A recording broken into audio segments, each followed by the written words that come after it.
everyone. Welcome to the drill, or what we like to call, this is not a drill. So, as you all know, we are currently in a public health pandemic. So, we are, as Black Lives Matter, we are trying to transition over to the internet. The way that we're trying to move forward is basically moving all our campaigns online in the interest of all of our organizers and in the interest of the community. So we're going to be getting started really soon as people start trickling in.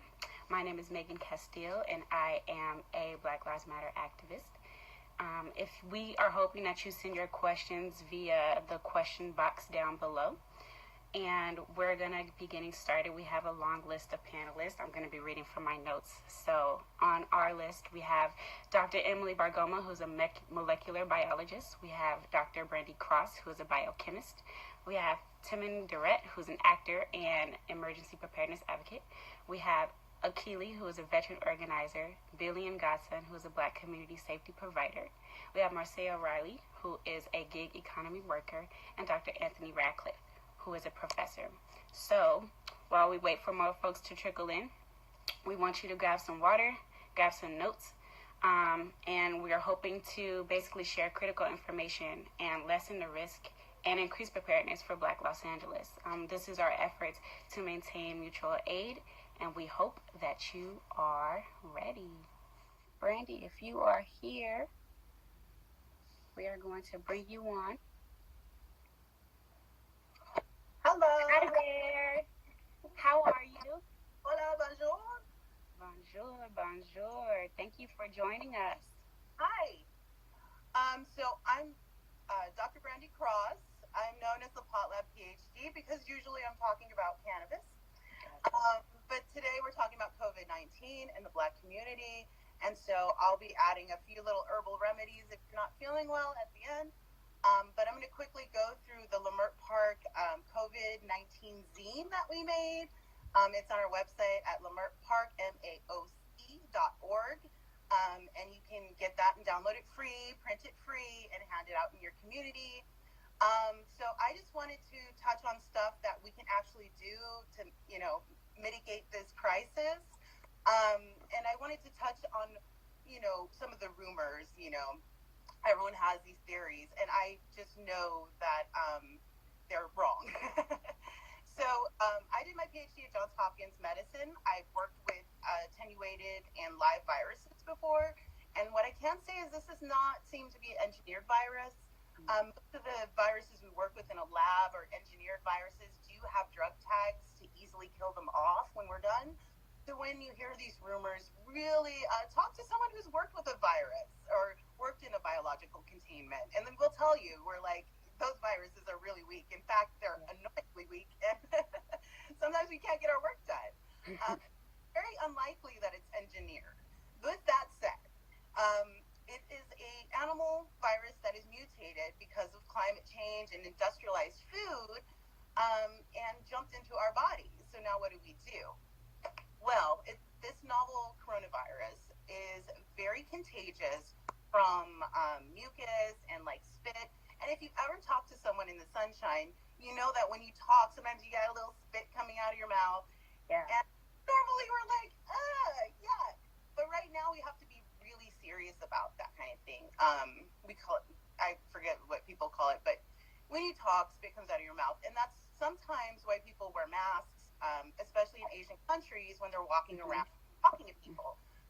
So that's a really easy thing to do, but we don't want to buy all the masks in the world, Right. You only have one, and they make reusable masks that you don't have to throw away.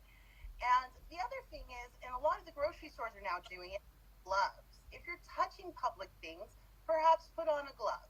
A glove. You only need one sometimes. So open a door, grab your things from the grocery store. Right. Then you're going to just roll it off, pull it over, throw it away. The other good thing to do is to wash your hands, of course, and not touch your face. This is because your hands can transfer the virus from surfaces to your face, and in your face are mucous membranes, where you snot from. And those get really irritated and can get infected. Those are the places you can get infected. So if you wear glasses, you're a little bit more protected. And a lot of people don't realize you can catch it through your eyes. Now, it's unlikely because there's far less mucous membranes in your eyes than your nose and your mouth. And that's the reason people wear masks. People who are immune compromised now, I would suggest that you always wear a mask when going into a public place or even outside if you're going to be in close proximity to people. Yeah. Now, for the rest of us, the Lysol wipes are sold out. Yeah. People ran and took all the things, but you can do this at home. One of the rumors that went around was that rum is good. Well, what if one rum will sanitize something, and Everclear will sanitize something? Mm-hmm. However, you can use 10% bleach if it's like a plastic package or something like that. Just very little bleach, a lot of water, and it will. That's what we use in a laboratory to kill all those engineers when we do experiments. Right. Also, OxyClean. OxyClean is great. It's because you have a phospholipid bilayer. They keep telling you to wash your hands because soap will, break that down. OxyClean bleach also will break that down. So if you have OxyClean in your house, you're good. A lot of people are panicking because they don't know how to sanitize. 60 to 75% alcohol, so rubbing alcohol can be diluted a little bit, or and you can look this up on the internet. You get little calculators of how you make these solutions. Right. What else? Oh, you can quarantine too. So if you're buying a lot of dry goods at the store right now, leave them in your car a few days. The sun will radiate them and it will break them down. Coronavirus, keep in mind, isn't like hepatitis where it has this huge protein coat that's super protected. Actually, the common cold derives from this virus, and that's why it's easy to kill. It has this, it's kind of like a bacteria, but not with living guts inside, basically. That's what all viruses are. They need to go in a cell to infect. But this virus in particular isn't going to be super resistant to cleaning products, is all I'm trying to get at. Right. You got Comet at home, you're good. You can dilute these things and clean things off. Now, you might not want to clean everything with bleach because you don't want everything to turn white, and that's fine. Alcohol and OxyClean are great for that. Now, if you are sick and you have a high fever, you're not all congested, you probably won't have a runny nose. You'll have some kind of symptoms like a fever and mostly a dry cough is what's noted with this. It's a COVID pneumonia, When you get to the point of feeling that way, what we're telling people is to call a doctor or see an online doctor. Don't wander into the hospital. Don't go spreading it farther, please. Right. Because wherever you go, you're transferring this virus. So if you are infected, you have to think of yourself as like a time bomb. And not just really like a time bomb, but you have little viruses circulating all around as you walk through everything. And as you walk through things might fall off. Viruses or little spittles. And, you can't help it. And it's not your fault. I want people to understand it's not their fault. But we can prevent this by isolating ourselves. So if you're sick, use a tissue, wash your hands, and all that good stuff. And seek medical attention, please. If you have difficulty breathing, shortness of breath, those are the two times you need to call 911. This is when the ventilator. This is when you're going to need some immediate medical attention. Now, you're going to have to decide between shortness of breath and breathing difficulties, but in our basically say that's when that's when it's serious, because it can lead to a serious pneumonia, kidney failure, and death. Now, a lot of us are having a problem with isolating, and it's really easy. I'm saying this as someone who stays home a lot. Everything you do outside can be done inside, and you can go outside as long as you're not within 6 feet of other people. I mean, gardening, well, it's not sunny today, but tomorrow it's going to be sunny, and a lot of people are like, I'm going to go garden. Do healthy things. You don't have to sit and read a book and watch movies. It doesn't have to be a rain day. It can be a self-isolated backyard. You can go outside. You don't have to stay inside necessarily. The thing is, back inside, you want to leave your shoes at the door. You want to wash your hands, wipe down the doorknobs. You want to make sure that you didn't track anything in from outside. Relax. The military isn't going to come knock on your door. We don't have any reason to be so anxious. I know there's a lot of people anxious. Exercise. Exercise is really important. Again, just like relaxing and exercise, they boost your immune system. They make you feel happy. Also, making bad jokes. We have a lot of bad jokes. I saw on Twitter somebody said, if you're working at home with your loved one, which I am, you can create an imaginary helper, an imaginary employee to blame everything on. I did see that. Or you can blame the cats or the dogs. You know, have a sense of humor, because this is really stressful for everyone. And the more we take it serious, but keep our lives light, the happier we'll be, and the more resistant we'll be to being infected, period. Right.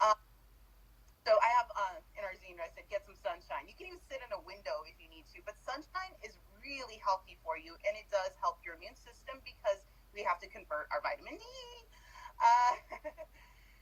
And let's see. What else do I want to cover? Oh, deep cleaning is great.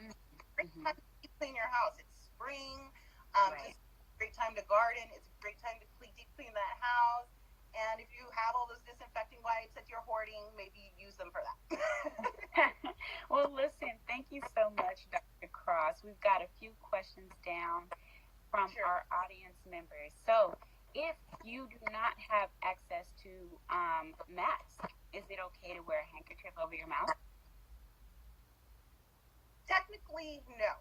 But talking about walking around, you know, the city or, you know, going outside, that is not going to really prevent it, but it's something. It's still a barrier. So at this point, most people don't have access to surgical masks that are going to actually prevent virus from coming in. Yeah. It's just a physical barrier. So I don't want to downplay it because just a physical barrier. You need a physical barrier. It makes it less likely to get infected. I want to be clear about that. Right. It doesn't have, like, it's a pore size. Viruses can make it through, but they have to be forced through. So the barrier is good regardless of what it is. And I think that people are on the internet now making them out of rubber bands and paper towels. Loop them, you know, I mean, it can be done. So it's a good physical barrier, but it's that, you know, is not going to 100%, you know, keep you safe. Right. We've got one more question about social distancing, or what folks are calling physical distancing. What about single parents, and what about parents with small children? How can they practice social distancing? So when you're social distancing is just staying away from other people. So a lot of single parents, what they're doing is homeschooling, obviously, because a lot of the schools are closed, and providing activities. There's been a lot of great online activities listed, but when you're with your kids, you may get it from your kids, and your kids may not even be sick. Or I have a friend whose child was sick with COVID-19, actually got sick from it, and she's now sick with COVID-19. Now, in that case, you guys all got to self-isolate together anyways, so you're going to turn that into a quarantine. Gotcha. You have young kids in the house in a multi-generational family, which I didn't really get to, and I know it's something with Black and Latino families. We have our parents at our house. I mean, you know, it's a financial thing. What you're going to want to do is keep grandma or grandpa, the grandpappies, separate from the rest of the house, and practice, actually in our zine, practice those hygiene requirements when going to see them, and probably using some kind of barrier to cover your mouth. We see people visiting their in-laws and stuff in through a window even. So contagious, and you really want to keep those young kids, the young kids with no symptoms, away from the parents for at least 10 days and just see what happens.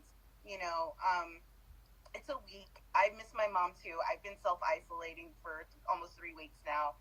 But it's so important to their longevity, especially those elders that have hypertension, diabetes, and everything else that's so prevalent in this, in our community. So, awesome. Well, thank you so much, Dr. Cross. Please do continue to engage on this town hall, as there are multiple questions coming in through the comments, but unfortunately we are out of time. So we're going to move on to our next guest, but thank you so much for joining in. Such a wealth of knowledge.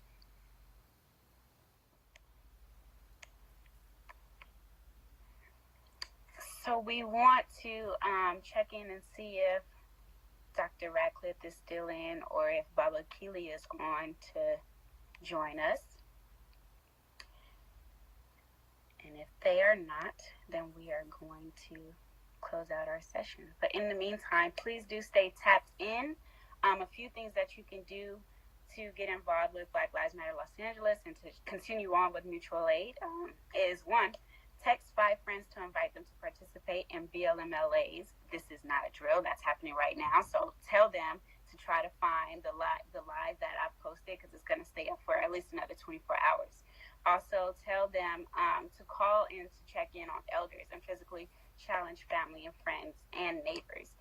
We also want you to share BLMLA social media handles with your followers and friends so that they can stay plugged in to our work. And be sure to go to our website at BLMLA.org and get tapped in there so that you can sign up for our newsletter. But we appreciate all of you, and also feel free to donate to your Black-led grassroots organizations. Shameless plug, donate to us at GoFundMe.com/BLMLA. And please do stay tapped in. We appreciate all of you for tuning in.